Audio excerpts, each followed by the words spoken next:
What is going on, everyone? Crypto is sliding, and of course, it's always good to have a benchmark of what your project is doing. This is a bear market strategy that has succeeded for me in the past, and I'm going to share this with you. Smash a like. Of course, anything I say is not financial advice, but I'm here to help every single one of you to try and grade projects that you're maybe currently holding or DCAing into, on whether they are a bargain, whether they're cheap, whether the discount is justifiable, whether you need to have a better price, or whether it's outright too expensive. So it's going to be a fantastic video. And the best way to gauge this is when I did the video yesterday, altcoin rank score was around 41. Today's at 39. So it is going to be considered a full deep value at around 25. So you can see here, altcoin season normally is above 75, right?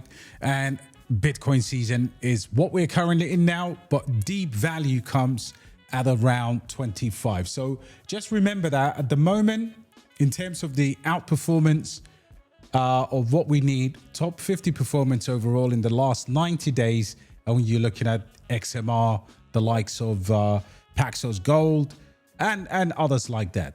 We're Liberty Financial, so stablecoin protocols, but interestingly, protocols like ICP and of course the ever-present Zcash has led the way. And in this video, we look at Bitcoin, the current price of 88,000, but where we are seeing a potential rejection is at the USD stablecoins, right? So stablecoin rejection at this multi-year level will represent a very, very interesting situation for altcoins. So it's not all lost at the moment. When you zoom out, if in doubt, you often zoom out. And this is a multi-year trend for USDT that I've been monitoring for the past several days and weeks. So we haven't fully broken out of this. We have broken below it. And of course, we are going to retest the upper boundaries here, and hopefully it gets rejected as well. So with that in mind, set yourself, get your coffee, and let's go straight into this video. It is going to be unconventional, but I'm going to tell you the justifications as to why I choose every single one of these cryptocurrencies in a particular ranking. So without further ado, the total crypto market cap has crashed. You can see here, down by 0.7, but we are still above $3 trillion. So let's tackle these cryptocurrencies one by one. We may end up doing it in two different videos, but let's start with the first one here. The first one I can see here is INJ's Injective. Now, if you look at Injective, ever since Hyperliquid came out, it hasn't been looking good for this particular cryptocurrency. Right now, the price is at a 90%, I believe, 91.5% down from its all-time high. So from that perspective, it is absolutely been beaten and battered. You can see the all-time low is just under 6x, which is what it achieved back in November 2020. And that was 5 years ago. So 65 cents. Now, in terms of tokenomics, I have gone deep into this coin before for one of our community members. It's not one that I hold. However, people are looking for the token burns. Okay. Treasury still holds just under 1 million. But if you look at the tokenomics, they are fully circulating. Excellent tokenomics. $400 million in valuation. $27 million in 24-hour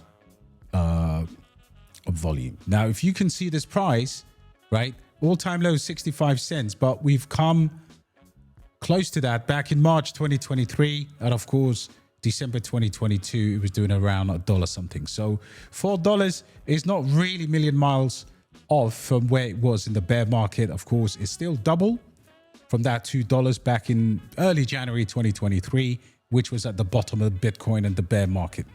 So with that information, I would say Injective is, at the moment, what I would consider as a very cheap project. Now, of course, it is obviously also 91% of the discount. So the value is going to be against its utility.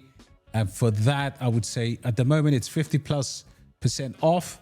It is quite cheap, but it really just depends on whether you believe the long-term fundamentals of the project. But I'd consider this to be 50% above the January low of 2023 after the kind of the last bear market bottom. So I'd say, yes, this is about 90% plus discount, of course, more than 50%. And it is very cheap right now. Next one is Morpho. Now, Morpho for me is not a cryptocurrency that fluctuates as much as the others. Morpho is one of the best lending protocols, and it is always going to be valuable in a bear market. Now, what I would say is if you look at the price, right, all-time high here of around, I believe it was around just under $4. Yes, and of course, that was done with a volume of 175 million. But right now, I need Morpho to break below $1. And the reason why I want this to be below $1 is because the lowest that we've had came about a year ago in November 2024, and that was 71 cents. At 71 cents or below $1, which isn't too far from where it is right now, I think it represents an incredible bargain. But for now, as it stands, since this cryptocurrency is so good, I would say give us a better price. It will only become more juicy. It is incredibly, I mean, you can dollar cost average as where it is, but I would say give us a better price. So don't jump into this one. Wait for it. If it breaks $1 again, I could see here the chart is one of the most consistent, and it really doesn't go below. I mean, I'm nitpicking here because I do believe this is going to be the Ave of this cycle with a whopping $6 billion TVL. This is absolutely incredible, in my opinion. But look at the 24-hour trading volume, right? Compared to the market cap, and of course, circulation versus the total supply. We still have tokens outstanding. So fully diluted is 1 billion, and right now it is trading at a level where I think it could come down a little bit more. Smash a like if you're enjoying the video so far. The next coin here is none other than Avichi. Now, if we look at Avichi on base, might as well do the base coins very quickly. This is a $31 million market cap that has gone all the way up to around this this level of around, I think $7. It went to all-time high. Sorry, not base, Solana. Now, this is an interesting coin, right? And of course, hold crypto, get cash, and obviously it is a crypto wallet. Now, for me, I do believe that, of course, it's come down quite a bit, but you can see here down 14% versus Bitcoin today. From the all-time lows to the all-time highs, I still believe there could be a better price in store. This has already ripped at a minus 67%. It is a decent project. However, is it in deep value zone right now? If you look at the circulation, right, from a tokenomics standpoint, it does represent a good tokenomics structure. Okay, total supply, max supply, and of course, the circulating supply is beautiful. These are the kind of tokens, and fully diluted, you're not going to get any dump